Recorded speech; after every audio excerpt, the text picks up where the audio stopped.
যখন 5 দিকে একসাথে জ্বলছিল 5টি প্রদীপ, তখন এক মুখে তা নেভানো ছিল অসম্ভব।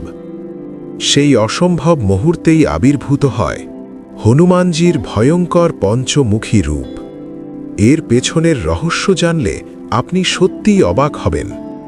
পাতালপুরীর রাজা মহিরাবণকে বধ করা ছিল অসম্ভব প্রায়, কারণ তাকে পরাস্ত করতে হলে একই সাথে নেভাতে হতো 5টি প্রদীপ, যেগুলো জ্বলছিল 5 ভিন্ন দিকেতে। এক মুখে তা সম্ভব ছিল না। তখনই ভগবান হনুমান ধারণ করেন তার দিব্য পঞ্চমুখী রূপ। পূর্ব দিকে হনুমান, পশ্চিম দিকে গরুর, উত্তরে বরাহ, দক্ষিণে নরসিংহ আর ওপরে হায়াগ্রীব। এই 5 মুখ কেবল শত্রু বিনাশের প্রতীক নয়, এগুলো আমাদের জীবনের 5 প্রকার বাধা দূর করার শক্তির প্রতীক। ভয়, রোগ, শত্রু, অশুভ শক্তি আর অজ্ঞতা, সব কিছুর ওপর বিজয়ের প্রতীক এই পঞ্চমুখী রূপ।